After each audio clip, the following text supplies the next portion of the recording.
Well, as we've been saying, Israel's assassinated senior leaders of Iran's military and nuclear institutions during its strikes across the country, including the Chief of Staff of Iran's armed forces, Major General Mohammad Bagheri, and Hossein Salami, the head of Iran's Revolutionary Guard. There are unconfirmed reports that Commander Major General Gholam Ali, who ran Iran's military command center, the Khatam al-Anabiyya Central Headquarters, was also killed. Fereydoun Abbasi, the former head of the Atomic Energy Organization of Iran, and top nuclear scientist Mehdi Tehranchi have also been killed in Israeli strikes.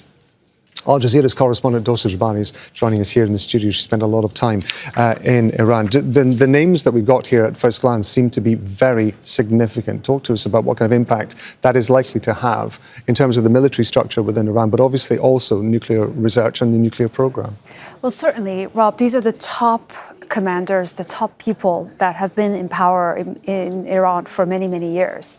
They are very well-known figures. They have a long history inside Iran, a military background from either the IRGC or the army.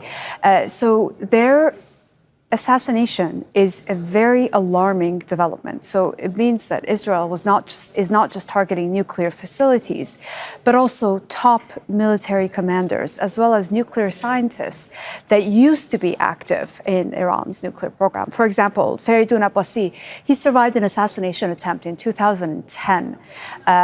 And he has been sort of in the peripheries of the establishment for a few years as well. So taking them out now is a message, clearly, to really the supreme leader and whatever is left in the establishment, that Israel has not only the capability to attack nuclear facilities, but also the intelligence and the means inside Iran to attack and target the highest ranking officials inside the country.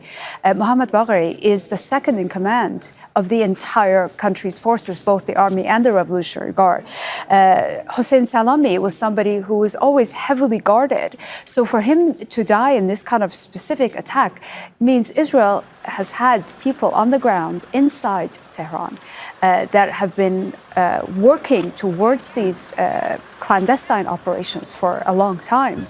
In terms of the actual structure of the military and the nuclear program itself, how does that work? I mean, I understand that obviously it is, as is the case with so many nuclear programs, for example, and military structures around the world, it's very difficult to find out exactly how the structure works and who is in place for things.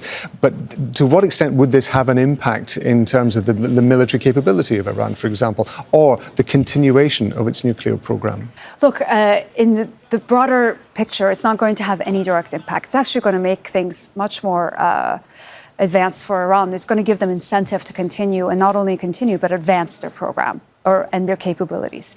The Iranians have had practice for many years of assassinations and sabotage, so they have people in line to replace these high-ranking officials, so they will be replaced. Now, one thing to understand is Iran's power structure. When it comes to the nuclear program, it is an entity on its own and the military on its own. Now, the defense ministry is in charge of the ballistic program. There's also the Revolutionary Guard that has involvement in the country's ballistic missile program, as well as the space program. But the nuclear program, the security of it, is also with the IRGC. So they're all interconnected, but it's not to say if one entity is compromised, the entire system falls apart. It doesn't work like that. And the Iranians have had practice for a long time, for 47 years now, ensuring that the system that they have put in place is solid and it can withstand these kinds of attacks. So these attacks that are continuing now in Iran do serve a purpose of actually trying to diminish or limit Iran's nuclear program, but also the assassinations are a message. And I think more than anything else, it is psychological warfare to say to the supreme leader that no one is safe in Iran, that Israel's hands can reach very far and wide. It is something, of course, we've been talking about over the last couple of hours, which is this perception that this is a huge failure on the part of Iranian intelligence and its security apparatus. One would imagine, therefore, as part of the process that you're talking about, and where the nuclear program, but also the security program continue, one would imagine there's going to be a huge analysis of what those failures were and, of course, attempts to make sure it doesn't happen again.